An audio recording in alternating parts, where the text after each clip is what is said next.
Good afternoon, everybody. My name is Bothaina Al-Ansari. I came from the state of Qatar to talk about two important subjects related to the theme of the summit today. But it is really my honor and my pleasure to be in the 20th Global Summit in Cyprus. Today we will talk about some misunderstanding about women in Gulf region and how did our government empower us to lead the change in Qatar. One question, do you believe that all of us are game changers? Yes. Do you think that? Okay, can I ask you a question or a request that you can stand up a little bit, please?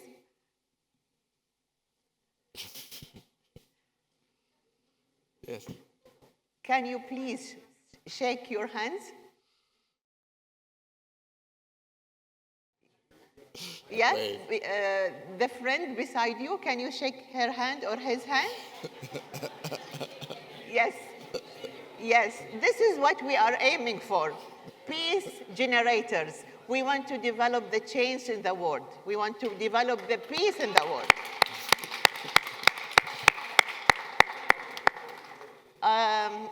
I met a lot of you yesterday, and really I do believe that all of us wants to create the change in this world by our initiatives, by our projects, by our hopes. So female and male, both genders wants to create the change in the world. I do believe that each of us complete each other. I don't want to say the feminist, and I don't want to pretend that I can do it alone and develop the change alone. Always depend on my friends, my families, my husband, my colleagues. All of us can create the change. So now let's talk about Qatar economy 2024. There is a lot of changes in Qatar, diversity in the economic field. Usually, the perception about Gulf region, they depend only on the outcome of the hydrocarbons, depending on oil and gas. But with the Qatar Vision 2030, this is as a roadmap to all of us in Qatar. By the leading Qatar Vision 2030 consists of 4 pillars. First of them is investing in human capital. So I will talk a little bit about investing in human capital because it covers both genders, male and female. So 20% of Qatar budget 24 allocated to enhance education field, development skills and capability, and empower women in private sector.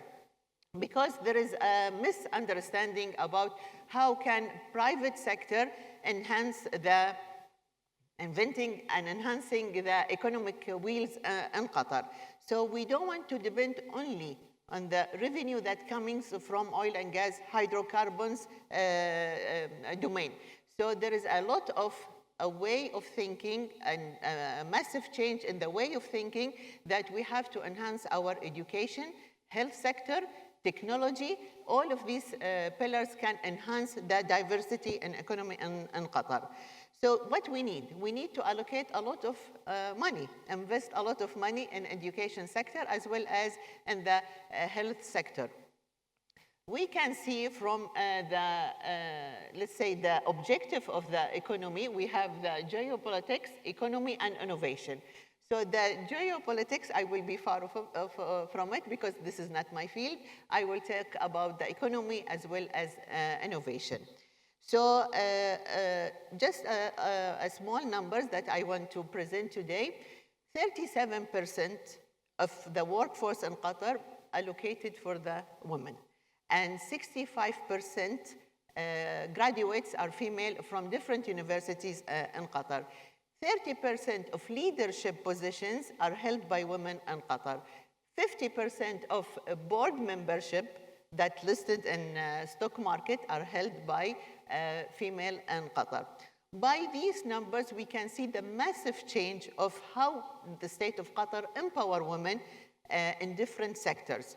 We have 3 ministries as a female holding huge ministries positions in education, in health sector, as well as in foreign affairs. All these concepts will enable women in Qatar to reinvent the wheel, economic, social, politics wheels in Qatar. Then we will talk about also how entrepreneurs in Qatar can lead the change, because also we need a different channel to enhance the economy in Qatar, different than oil and gas. So also entrepreneurship, we are focusing on F&B, in technology, in AI as well. Soon, inshallah, all of you are invited to my conference on February 2025, talking about enhancing women enrollment in AI. So everybody talking about AI. Now, state of Qatar, they allocate more than $20 billion to enhance the AI in Qatar in different sectors. So why Qatar? Why we are talking about a lot of the diversity and economic in Qatar? Everyone knows Qatar play a major role in peace, leading peace in the region, and as a mediator, trying to bring all parties on the same table, take them to the same direction. So we want to really lead the change in the region, but by keeping our ethics, our moral, also our traditional understanding for these changes, what is happening in the world. I always read about how the world has been changed. During the 17th century, the weapon was dominating the world. And after that, the wealth. And we're moving from the weapon side to the wealth side to the technology side. But now, I'm as a mom, as a sister, as a woman, I'm seeing a massive change in the ethics leading by the social media. So this is very important as a mother and as a woman leading the change in her country. We want to maintain our ethics, our values. This is very important, regardless what innovation, AI, technology will add to us. But keeping our moral, our ethics, and our understanding how people can live together by these things, not by technology, not by AI, not by weapon. We want to save this planet. We want to sign in a history that will remember us, that we make a positive change. All of us will write the history of this world. So we are in charge and responsible to create the positive change in the world. Thank you.